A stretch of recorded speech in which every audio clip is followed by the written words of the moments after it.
Pues muy buenos días, tengan todos ustedes, bienvenidos a este canal de Metat. Les damos la más cordial bienvenida a este tema que pues es de alto impacto, que es el miedo, ¿sí? Y cómo vencer a ese gigante, a ese gigante miedo. Recordemos que la felicidad es la ausencia de miedo, decía Eduard Ponce. Y pues estamos viviendo en una sociedad, en una época, en este siglo XXI, que al parecer es cada vez más miedosa, marcada por la distancia social y la desconfianza, el pavor a la enfermedad y no se diga los contagios, al temor a perder el trabajo que nos explota y que nos hace perder horas de trabajo ahí apiñados como ganado en el metro para poder subir. También andamos ante la obsesión del terrorismo y, y también de la seguridad ciudadana. ¿Sí? ¿Será este siglo el siglo de los miedos? Bueno, pues sobre esto vamos a reflexionar en varios puntos. Por ejemplo, un poco de la mitología. ¿Qué es la mitología griega del miedo? ¿Quiénes eran los dioses? Otra de cuál es el concepto y definición del miedo. Si hay miedos femeninos y miedos masculinos o todos son iguales. La publicidad. ¿Cómo entra la publicidad del miedo? La política del miedo, la geografía del miedo y el miedo en el amor. Esperemos que nos dé tiempo. ¿Sí? Pues para este tema y este concepto del miedo nos comparte Gaby Cancino el concepto, la definición, el secreto de las palabras hebreas de miedo, temor y sus características. Sí, gracias. Shalom a todos, buenos días. Y bueno, pues estamos aquí reunidos para hablar uno de estos temas más actuales de este momento y de esta era, que se trata que es el miedo. Pero antes tenemos que preguntarnos qué es el miedo. Entender qué es el miedo nos va a ayudar mucho. Según lo que es la cábala y el árbol de la vida, vamos a tener del lado derecho, la sefirá central es la sefirá del Geset. Esta sefirá representa lo que es el amor. Esto lo dice el Zohar. Del lado izquierdo tenemos la sefirá de Geburah, que según el Zohar, esta representa al miedo. Es decir, del lado derecho, que es el amor, y del lado izquierdo, pues es el miedo. Esto no es casualidad. Esto significa que viene a equilibrar, y bueno, sabemos que la sefirá de Geburah son los límites, viene a poner límites, mientras que Geset representa la expansión. Es decir, que de alguna manera Geburah viene a poner límites a la expansión de Geset. Si uno no decide a lo mejor subirse a una montaña rusa o no saltar de un paracaídas, quizás es porque tenía su lado de Geburah, este lado más rectificado, y por eso es que está conservando la vida, tanto lo que tanto quiere, lo que tanto ama. Y no es nada negativo. Esto es algo muy, muy positivo. En primero se dice Pajat. Es Pei, Het, Dalef. La palabra Pajat está formada de las mismas letras que la palabra Dajaf, Dalef, Hei y Pei, que es el impulso. El miedo es lo que nos impulsa a proteger, aquello que tanto amamos. Y la segunda palabra es la palabra irá, que es el temor, y que tiene conexión con la palabra reía, que es la visión, porque la palabra irá, temor, está conectado con la visión, con el proteger y el observar cuáles son los peligros que me quieren quitar o desproteger de esa vida que yo tanto amo. Bueno, pues esto fue esta parte del hebreo sobre el pahat y el irá. Y pues muchas gracias. Muchas gracias, Gaby. Sin duda alguna habrá muchas preguntas, las dejaremos para el final, ¿sí? Sí. Para tener la visión también, aparte del hebreo, la mitología griega y los miedos básicos. Muchas gracias. Y pues vamos entonces a tratar este tema con esta pregunta. ¿Será este el siglo de los miedos? Sobre todo siglo XXI, el punto central, uno de los puntos centrales de este miedo de hoy, el coronavirus. Y preguntas tales como, ¿nos hará el coronavirus más fuertes? Pensemos en eso. ¿O más miedosos? ¿O más desconfiados? ¿O acechantes con mayores amenazas, espionaje, control de fronteras cerradas, por ejemplo, que hay mucho? ¿Miedo al extranjero? ¿Seguiremos teniendo miedos como las hombrofobias? Parecen tan irracionales. La hombrofobia es el miedo a mojarse con la lluvia, por ejemplo. Y peor aún todavía, y la nomofobia. Oiga, ¿quiénes de nosotros nos sentimos con una fobia terrible cuando se nos olvida el celular y salimos a la calle? ¿Verdad? Esa es la nomofobia actual también. Bueno, pues todos estos puntos son muy importantes y debes considerar, pues, ¿cómo nace? Recordemos un poco de la mitología griega, ¿sí?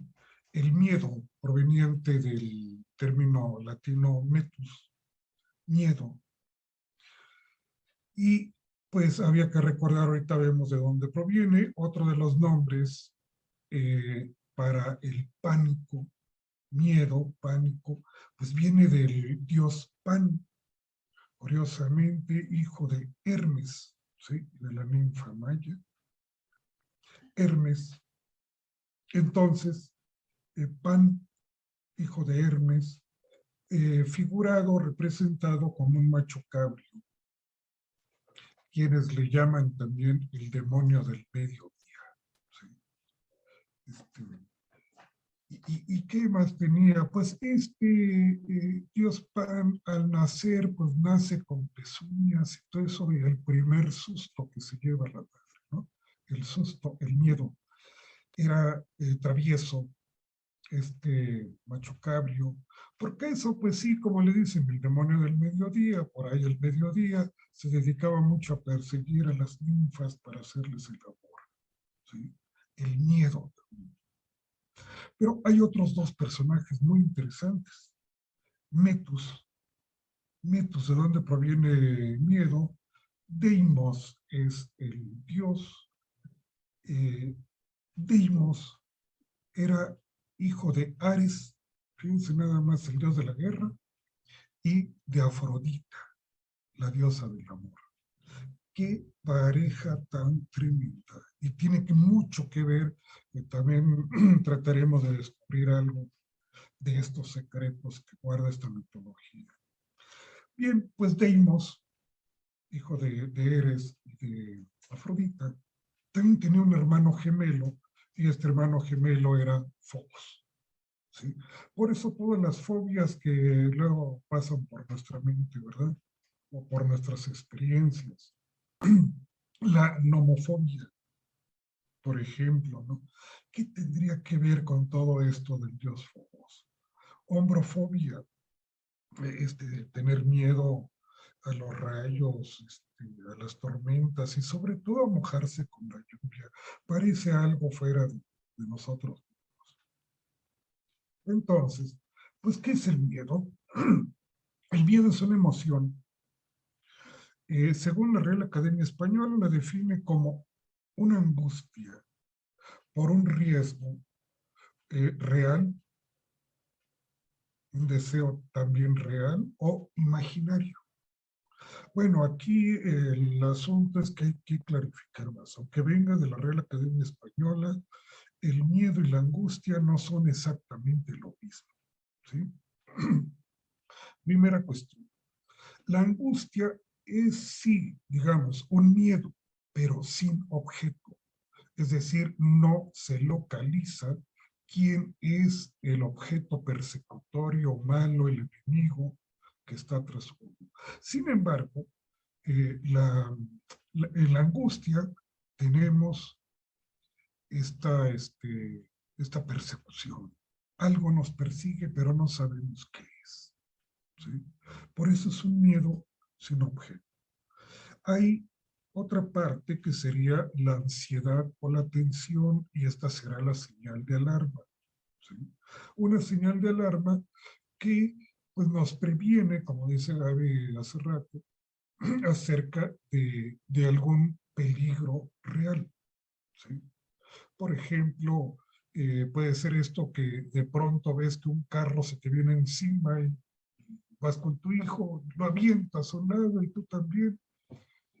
Y en ese momento, esa señal de alarma, esa tensión fue tal que te ayuda a salvar la vida. Entonces, la angustia, un miedo, ¿sí? Donde no hay objeto. Y el miedo real, el miedo ya se localiza en el mundo exterior, ya no está dentro de nosotros, sino en el mundo de afuera. Por lo tanto, ya localizamos quién será el enemigo, el objeto persecutorio, en el miedo. Esta es la distinción. Sartre decía, por ejemplo, que la angustia era un miedo. No, más bien el miedo es una angustia desangustiada. ¿Sí? Ya pasó esa parte. Bueno, pero en esta emoción, y al hablar de emociones también, pues se clasifican las emociones como algo que te viene de afuera, emoción, un movimiento desordenado, que es su etimología motus, ¿sí? O también puede significar la esencia misma de la personalidad. En esto, pues entran los sentimientos de desconfianza de que pueda ocurrir algo malo, ¿sí? Entonces tenemos que hay miedos tangibles, miedos reales y miedos imaginarios. Pero aún los miedos reales también tienen una parte de imaginario, o para decirlo de otra manera, una proyección de nosotros mismos. Cuando le tenemos miedo a algo, pues no solamente es el objeto exterior, el enemigo exterior, sino también parte de nosotros, de nuestra conciencia que está proyectando algo de ese mal. Y así tenemos los miedos básicos, un temor o miedo a la pérdida, que esto es una de las enfermedades más tremendas que hay actualmente, la depresión, ¿sí? Un temor, un miedo a la pérdida. Muchas veces tememos perder algo, tememos perder el trabajo, o perder la salud, o perder la juventud, ¿verdad? Pero también tienen sus épocas, porque también hay otros miedos que no nos vienen precisamente por la pérdida de algo, sino de lo que puede venir, ¿sí? Entonces me puede venir, pues, ¿qué sería? Una desgracia, una enfermedad, me puede venir un desastre, una inundación, puede venir. Entonces, también va con las edades, que ahorita vamos a ver algo de eso. Pero, en fin, siempre habrá los dos. Y entonces está el miedo a ser atacado. Esto se conoce también como ansiedad paranoide. Entonces, entre la ansiedad depresiva, las depresiones y las ansiedades paranoides y la paranoia, pues estamos llenos por todos lados. Escuchamos las noticias, inmediatamente empezamos a tener varios miedos de persecución, de ataque, paranoicos o también depresivos. Entonces, son los miedos básicos. A veces están unos, otros se combinan. Pueden turnarse incluso un rato, estará un miedo y al rato estará el otro miedo, o conformarnos una estructura de persona ansiosa donde están los dos revueltos mezclados. Pero a todo esto, entonces, tenemos miedos tangibles, miedos imaginarios. Ahí está la intensidad del miedo, por ejemplo, que va del susto a la aprensión hasta el rechazo, el terror y el odio.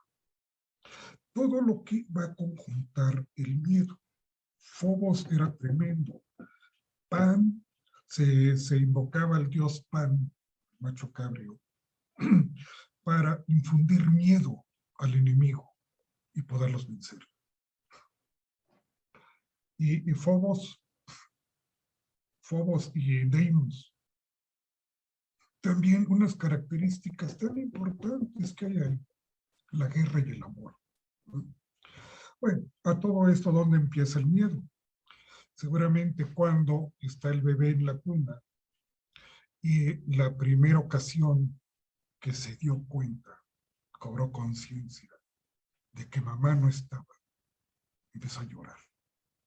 Y no lloraba porque tuviera hambre, frío, dolor, sino por darse cuenta. Miedo, entonces, se introduce a esa parte del inconsciente personal, llamaría Carlos Gustavo Jung, a un inconsciente personal, donde se encuentran también los miedos, las fobias, los delirios, las alucinaciones, etcétera. Es una parte inconsciente de nosotros, ¿sí? Y entra y, ¿sabe? Ya no nos va a dejar tan fácil, o más bien ya no va a salir. A partir de ahí que entró Fobos, miedo, ya no lo va a dejar. Por eso quizás el miedo también, sus inicios empieza donde empezamos a tener miedo, pues los miedos nocturnos, ¿sí? Pero el niño pequeño, cuando tenía miedo, si nos recordamos, quizás lo que hacíamos era pues tomar la cobija y taparnos completamente, ¿sí? Para no sentir el miedo. Entonces teníamos taparnos con las cobijas. Bueno, pero ya después ya no era tan necesaria la cobija, ¿verdad? Porque entra la adolescencia. Y en la adolescencia, ¿qué se tiene miedo? Pues se tiene miedo a muchas cosas, al ridículo, por ejemplo, al rechazo, a los cambios fisiológicos del cuerpo, por supuesto, ¿verdad? ¿Por qué? Porque ya aparecen los granos en la cara, las tetas en las chicas, los pelos, etcétera, ¿no? Y van cambiando. Ya no basta la cobijita del niño, pero en la madurez, ¿sí? En la madurez entendemos que viene el miedo. ¿Qué miedo viene? Viene miedo a perder trabajos, a perder posición, a perder la salud, a perder posesiones, etcétera, ¿no? Viene luego la crisis de los 40, en algunos, ¿no? Crisis de los 40. Y a las mujeres ahora dicen que hasta crisis de los 30. Antes, pues no se hablaba tanto de los 40, quizás de los 50, 60, y pasaba inadvertido, pero hoy cada vez que impera más el modelo de la juventud. La crisis de los 40, y después ya no le tememos tanto a lo que viene, sino a lo que se va o a lo que se pierde, ¿sí? Para esto hasta Tenemos miedo a la vejez, la gerontofobia. Entonces están los dos en la adultez, digamos, temprana y media, pues mucho temor a lo que viene, ¿sí? Pero después a lo que se pierde, porque ya se pierde la juventud, ya se pierde el ánimo, se pierde, etcétera, etcétera, etcétera. Y de esta manera, pues entonces se presentan también que hay miedos femeninos y miedos masculinos. La pregunta sería, bueno, ¿y quiénes tienen más miedos, hombres o mujeres? O hay unos miedos para hombres y otros miedos para mujeres. Tenemos, por ejemplo, androfobias. Las mujeres tienen miedo a los hombres, androfobia, o ginefobia. Hombres tienen miedo a las mujeres, ¿sí? O no se diga, por ejemplo, en algunos hombres, caliginefobia, caliginefobia, miedo a las señoras, sobre todo a las mujeres hermosas. Hasta eso, ¿no? Bueno, entonces, ¿cuáles son los miedos femeninos? El miedo a envejecer, ya habíamos dicho, a los 30 años, ya la mujer, oye, en esta época, dice, ya la crisis, ya ni se espera a los 40, ¿sí? Y miedo a envejecer, y empiezan los ejemplos, por ejemplo, el de las tetas caídas en las mujeres, miedo a ser poco mujer, o miedo a ser poco hombre. El tormento, si en las mujeres son las tetas caídas, en el hombre también viene la calvicie. Y entonces tenemos que hay miedos que se comparten entre uno y otro, y miedos que van con la moda, que van con la visión que se tiene últimamente acerca del hombre y del mundo, ¿sí? Ya a los 35 años no hay trabajo para la gente, ya es una edad ya como si fuera muy avanzada, cuando está en la plenitud, ¿sí?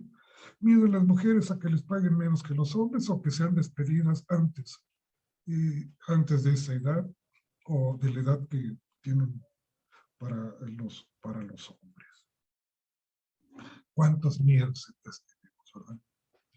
No, no se diga, pero ¿por qué nos viene tanto? Porque hay una publicidad también del miedo.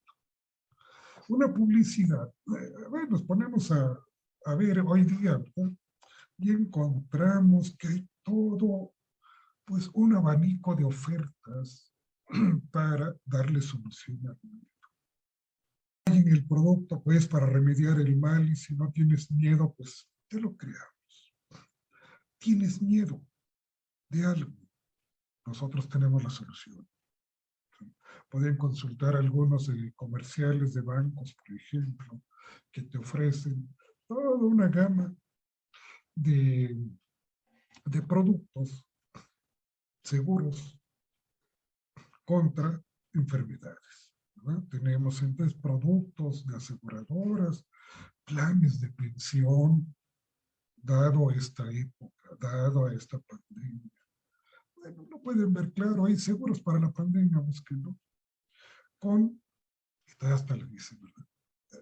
Tenemos el seguro que usted necesita para la pandemia y también va de regalo un respirador de repuesto, ¿no? Mascarillas, guantes, tapabocas, en fin, una gama de productos. ¿Por qué tanta insistencia en esto, verdad? Porque ¿quién sale beneficiado del miedo? ¿Por qué se hacen políticas de miedo? ¿Quiénes son los que más ganan? Entonces hay que alentar ese miedo para poder, entonces, ofrecer diversos productos a la venta y seguir también unas políticas de miedo. Por ejemplo, dirán los poderosos, si alentamos el miedo, así podemos manipular a los súbditos. Que siempre va por eso. Y con toda una metodología y una precisión muy interesante. En primer lugar, pues tenemos cómo iniciar este proceso. Y empieza el rumor. Nos van a quitar el trabajo, ¿sí? Nos van a quitar nuestra religión, nuestra casa, etcétera. Depende el momento, el lugar, ¿sí? Pero se han oído, ya llegaron, ya se están robando las gallinas, por ejemplo, y a los hijos los van a volver ateos, nos van a quitar el trabajo. Es que yo si tengo 2 peluquerías me van a quitar una. Políticas de miedo, ¿sí? Peor todavía hoy. Nos van a contagiar un virus. ¿Cuántos virus hay ya rondando de varias cepas y de varias modalidades? Sí. Por supuesto que todo eso lleva un plan muy bien hecho. Porque para todo esto, ¿quién nos va a robar? ¿Quién nos va a quitar? ¿Quién nos va a enfermar? ¿Quién nos va a contagiar? Entonces, el segundo paso es que debe aparecer un culpable. ¿Sí? Los culpables, ¿quiénes son? ¿Quiénes serán? Ah, no, pues los chinos, los kurdos, los latinos, los judíos. En varias épocas se han hecho estos culpables, chivos expiatorios. ¿Sí? Debe aparecer un culpable. Y todavía estamos en eso buscando un culpable. Entonces, el siguiente paso deberá ser que dejar crecer, rodar este rumor. Puede ser rumor con parte verosímil, ¿sí? Quiero recordar, los rumores, no hay un rumor que sea totalmente verdadero, pero hay rumores con elementos verdaderos y falsos, y rumores que también son, que pueden tener elementos de verdad con elementos de falsedad y verosímiles. Dejarlo crecer, porque esto es como una piedra que se avienta, una bola de nieve, que va a ser una gran bola de nieve que se va a hacer, ¿verdad? Va a aparecer. Entonces, de ahí que debe aparecer, indudablemente, que tiene que aparecer El Salvador. Y nos han aparecido varios salvadores, vacuna 1, 2, 3, 4, 5 vacunas, 6 vacunas, y parece que ninguna es la efectiva. ¿Sí? Aparece El Salvador, pero ¿quién puede ser El Salvador? Entonces, el siguiente paso, una vez, es la lucha contra el enemigo. ¿Y quién es el enemigo? ¿Cómo lo hemos detectado? El pueblo pierde efectivamente trabajos, casas, etcétera. ¿Por qué? Sí, al final pierde. Porque parece plenamente justificado quién es El Salvador y cómo va a poner un remedio, y entonces efectivamente se formará un estado totalitario. Al fin de cuentas, el pueblo pierde, pero le da la confianza, la seguridad de que es El Salvador. Por eso, entonces, el miedo inducido, como estos que nos van formando los miedos, nos paralizan y llegamos a dar por bueno lo que en otras circunstancias era inaceptable. Esto es que hay que tomarlo muy en consideración, ¿sí? Porque no estamos completamente seguros de todo lo que se hace en el terreno médico, ¿sí? Político, sobre todo en estos momentos, en este siglo XXI. Y que ya habíamos empezado, del 2009, con la pandemia, sí, pandemia, epidemia más bien, que iba a ser pandemia de la influenza. ¿Sí? También vemos cómo se distribuye por el mundo y quiénes eran los culpables. ¿A quiénes se detectaron? Los mexicanos. ¿No? Y ahora, ¿quién se detecta? Los chinos. Ahí en unos animales de los chinos. ¿Cómo aparece? Entonces el miedo inducido, que es el peor, nos paraliza. y llegamos a pensar que es bueno, lo que en otras circunstancias no lo hubiéramos aceptado. Pero ahora, no hay más remedio, ¿no? Pues también entonces tendrá una importancia el miedo en cuanto a su disposición geográfica. ¿Por qué? Porque pues lo estamos viendo, el miedo tiene que ver mucho con las fronteras. El cierre de fronteras, el blindaje, como ha ocurrido con el coronavirus. Y bueno, entonces pensamos, se cierran las fronteras, pero ¿cuándo se abrirán? ¿Y para quién se abrirán? ¿Y quién tendrá el permiso de entrar y salir? ¿Sí? Porque estamos pensando siempre que los de afuera son los que traen la enfermedad. No, no, no, seguramente vinieron unos chinos e infectaron todo México, ¿verdad? O vinieron gente del África o que estaban en el África, infectaron con el SIDA y de todos. ¿Para quién se abre? ¿Para quién se cierra? ¿Cuál es esta política del cierre de fronteras que con pandemia, sin pandemia, ha estado presente en la frontera norte de nuestro país, ¿no? Los de afuera son los que traen la enfermedad y son los que traen la delincuencia y los que traen la corrupción. Oiga, ¿y los de adentro qué? No, los de adentro son un dechado de virtudes. ¿Y si no? Bueno, pues hay chivos expiatorios. Pero regularmente tenemos en cuenta esto. Los de afuera son los que traen el mal.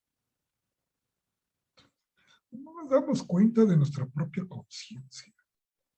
Por ejemplo, entonces tenemos, ¿sí?, el chivo expiatorio. ¿Quiénes han sido los chivos expiatorios? Por ejemplo, los judíos, ¿sí? Se les pensaron que habían llevado la peste negra en el siglo XIV. Y los chinos ahora, pues, ¿verdad? En el siglo XXI. ¿Quién es el chivo expiatorio? Pues generalmente es aquel que tiene una estructura de personalidad fuerte para poder cargar con los miedos de los otros. Por ejemplo, suponer en una familia, está el hijo, la oveja negra de la casa, ¿sí?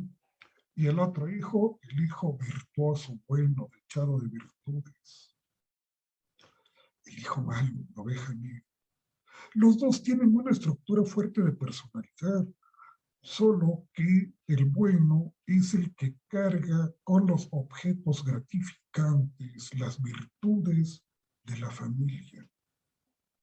Mientras que la oveja negra es el que dice, miren, échenme a mí todos sus objetos malos, persecutorios, miedos y demás, que yo tengo la capacidad para soportarlos, ¿sí? Esa es la oveja negra.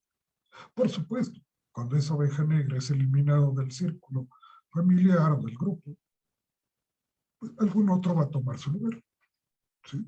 Va a ser precisamente el chivo expiatorio.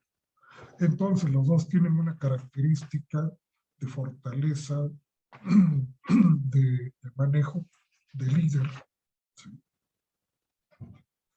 Y así, pues tenemos o llegamos a esta parte del miedo al amor. Qué curioso, que cuando estábamos viendo el Deimos, ¿sí?, Metus, miedo, y Phobos, donde el padre fue el dios de la guerra, Ares, los griegos, y la madre, pues nada más y nada menos que Afrodita, la diosa del amor. Entonces, hay una filofobia, un miedo al amor. Sí, también se presenta porque es curioso que estas dos cosas estén juntas, la guerra y el amor. Aparecen juntas. La filofobia es esto, el miedo al sexo, que se va a manifestar en vaginoplastia, ¿sí?, ¿Qué quiere decir esto?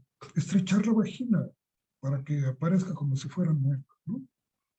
Novoplastia, glotoplastias y todas las plastias hay posibles para que el cuerpo aparezca como si fuera joven y fuerte, ¿sí? Porque está de lleno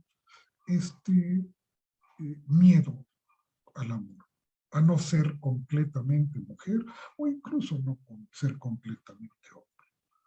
Muchas veces tenemos estos fobias, ¿verdad? Entonces se da este miedo en el amor. Alguien decía, no recuerdo, decía, pues yo me puedo enfrentar a los ejércitos más poderosos del mundo, a los hombres más fuertes, pero algo a lo que sí le tengo mucho miedo es el miedo al amor, el miedo a la mujer, como habíamos visto, o el miedo al hombre, el miedo a androfobia, ginefobia, ¿verdad? Que nos puede aparecer mucho. Entonces, esta fusión de la guerra y del amor, pues fíjense que engendra precisamente a estos dos diosesillos, Deimos y Fobos, el miedo. Y entonces, así estamos con una serie de miedos que nos van impidiendo acercarnos a lograr la mayor felicidad. ¿Por qué? Porque, como bien definía Edward Kunze, la felicidad es la ausencia de miedo. Lo cual podríamos decir también que hay dos conciencias, una conciencia enferma y una conciencia sana. ¿Sí? ¿En qué se diferencia cada una? La conciencia contaminada es la que está llena de miedo. ¿Sí? Y la conciencia pura es la conciencia de amor. Curiosamente aparecen aquí provenientes de Afrodita, ¿sí? Y Ares, pero cuando se logran estos dos elementos, purificarse más, está el amor por un lado y el otro está el miedo. Si se pueden separar. Hacer ese análisis y esa separación es la virtud. De ahí entonces que en la medida en que tengamos mayores cantidades de armamento, tenemos más miedo. ¿De qué tamaño es tu miedo? Pues del tamaño de tu arma. ¿Sí? Podríamos pensar entonces, ¿cuál será uno de los países más miedosos del mundo? Pues, ¿quién es el que tiene el armamento más grande? ¿Sí? ¿Y cómo lo utiliza? ¿Y para qué? ¿Cuántos millones y millones de dólares se gastan en la fabricación de armas de fuego? Y ya no solo armas de fuego o armas que diríamos comunes, sino armas biológicas. Y aún más armas cibernéticas. Y aún más armas geológicas, que ya hemos visto en una ocasión. Del tamaño del miedo es el tamaño del arma. Y cómo liberarnos de esta conciencia contaminada y llena de rencores, envidias, deseos malos, odio, que es lo que fabrica miedo.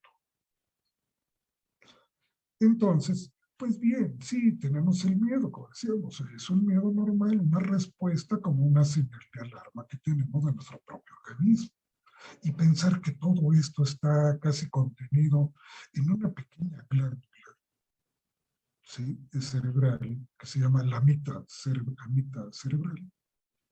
cerebral, y pues es la que regula toda la cuestión del miedo, toda esta cuestión emocional. Me parece muy conveniente porque el tema se alarga un poco más y necesitamos también conocer un poquito más de la fisiología del sistema nervioso, del cerebro, del sistema límbico, sobre todo, que es la parte emocional del hombre, y de la amígdala, qué pasa con el miedo, cómo reaccionamos ante eso. Es que posiblemente si hay algún problema, alguna lesión o algo en dicha amígdala, hay gente que puede no tener miedo. Y sí, efectivamente, no tiene miedo a nada. ¿Sí? Pero es un peligro andando, un peligro para él y para otros,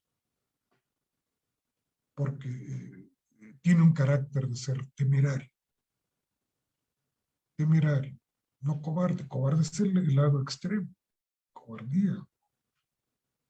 La valentía es el justo medio de Aristóteles, mientras que esta parte de la persona que no tiene miedo, el ser temerario, pues pone en peligro su vida y la de los demás. Y estos hay muchos también. Muy bien, pues dejemos esta plática para tener unos momentos de debate, de preguntas, ¿sí? Con la posibilidad de ampliar al segundo tema, este tema del miedo. Abrimos el de nuestros micrófonos si gustan. Alguien tiene una pregunta, con mucho gusto responderemos, tanto Gaby como yo. ¿Sí?